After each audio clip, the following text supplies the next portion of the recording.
अच्छा, कभी सोचा है कि अगर मशरिक़ वस्ता में एक भरपूर जंग छिड़ जाए तो क्या होगा?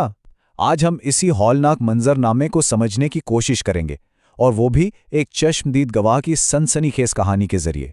तो चलें, देखते हैं कि ये कहानी हमें सीधा बहरान के मरकज़ में कैसे ले जाती है। तो आज की हमारी गुफ्तगू का खाका कुछ इस तरह है। हम एक ज़ाती तजर्बे से शुरू करेंगे, फिर देखेंगे कि जंग कैसे फैली, इसके आलमी असरात क्या हुए, ये नौबत आई कैसे, और आखिर में ये सवाल कि क्या तारीख खुद को दोहरा रही है। तो सबसे पहले हम एक ज़ाती कहानी से शुरुआत करते हैं। एक ऐसी कहानी जो हमें सीधा इस अफरा तफरी के दिल में ले जाती है। कहानी का आगाज इस एक जुमले से होता है, कल सुबह तक मैं अपने खानदान के साथ दुबई में था। ये सादा सा जुमला हमें फौरन इस बहरान के इंसानी पहलू से जोड़ देता है। और फिर अचानक सब कुछ बदल जाता है। दुबई जैसा शहर अफरा तफरी का शिकार है। एयरपोर्ट खाली कराए जा रहे हैं। बुर्ज खलीफा के ऊपर ड्रोन्स को रोका जा रहा है। बुर्ज अरब पर मिसाइल का मलबा गिर रहा है और तमाम फ्लाइट्स मनसूख हैं। यह हमें दिखाता है कि ज़मीन पर हालात कितनी तेज़ी से बिगड़े।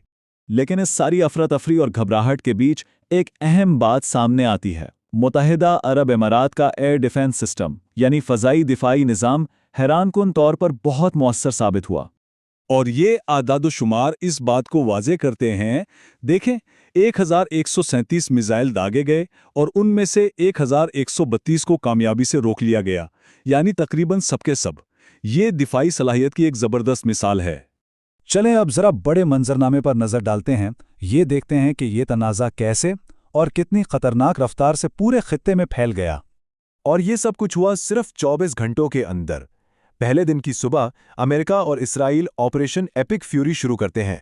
शाम तक ईरान अपने सुप्रीम लीडर खामनेई की हिलाकत की तस्दीक कर देता है, और अगले दिन की सुबह ईरान ऑपरेशन ट्रू प्रॉमिस 4 के नाम से एक बड़ा जवाबी हमला करता है। वाक़यात की रफ्तार वाकई सर चकरा देने वाली है। तो ये ऑपरेशन एपिक फ्यूरी था क्या? ये अमेरिका और इजराइल का एक मुकम्मल फौजी ऑपरेशन था जिसका वाज़े मकसद ईरान की मिसाइल इंडस्ट्री और उसकी पूरी क़यादत को तबाह करना था। डोनाल्ड ट्रंप का ये बयान इस बात की तस्दीक करता है कि ये हमला सिर्फ इमारतों या मिसाइलों पर नहीं था। ये सीधा ईरान की क़यादत को ख़त्म करने की कोशिश थी। उनका कहना था, वो लोग जो तमाम फैसले करते हैं उनमें से ज़्यादातर जा चुके हैं। और ईरान का जवाब भी बहुत शदीद था। उन्होंने सिर्फ इजराइल को निशाना नहीं बनाया, बल्कि पूरे खित्ते में 27 अमेरिकी फौजी आड़ों पर हमला किया। मुत्तहिदा अरब अमारात, कतर, बहरीन और कुवैत में आदाफ को निशाना बनाया, और यहाँ तक कि होटलों और एयरपोर्ट जैसे शहरी इलाकों पर भी हमले किए। तो यहाँ एक अहम नुक्ता यह है कि ऐसी जंग कभी भी एक खित्ते तक महदूद नहीं रहती। इसके असरात पूरी दुनिया पर पड़ते हैं, और वो भी बहुत तबाहकुन।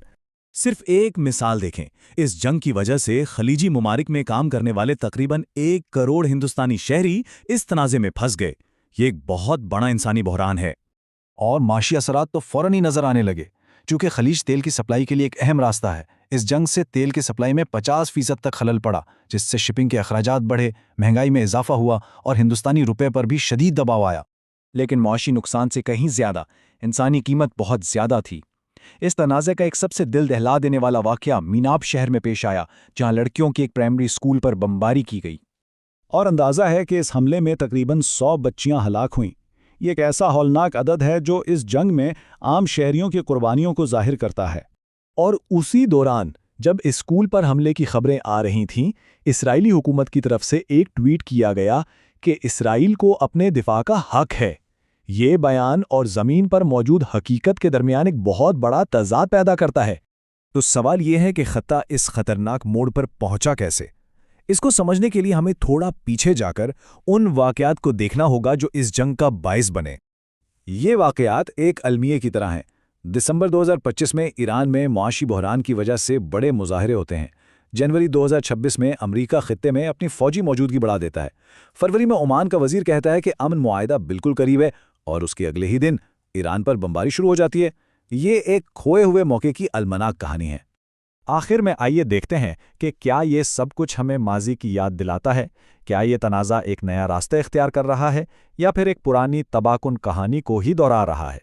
इस जंग के लिए जो जवाब पेश किए गए वो हैरानकुन तौर पर 2003 की इराक जंग जैसे हैं। तब कहा गया था कि सद्दाम हुसैन की आमरीत ख़त्म करके इराकी आवाम को अमन और जमहूरियत दी जाएगी, और अब कहा जा रहा है कि ईरान की बुनियाद परस्त आमरीत को हटाकर ईरानी आवाम को आज़ादी दिलाई जाएगी।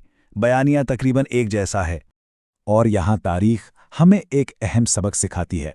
इराक और लीबिया में जब आमिरों को हटाया गया तो वहाँ इस्तेहकाम नहीं आया, बल्कि वो ममालिक मज़ीद गैर मुस्तहकम हो गए। आम शहरियों के हालात बेहतर होने की बजाय बदतर हो गए और इस अफरा तफरी से नई, ज़्यादा खतरनाक दहशतगर्द तंजीमों ने जन्म लिया। तो ये सब कुछ हमें एक बहुत ही अहम और परेशान कुन सवाल के सामने ला खड़ा करता है। क्या ईरान का मुस्तकबिल भी इराक या लीबिया जैसा होगा? क्या ये खिता एक बार फिर अपनी ही अलमनाक तारीख को दोहराने पर मजबूर है?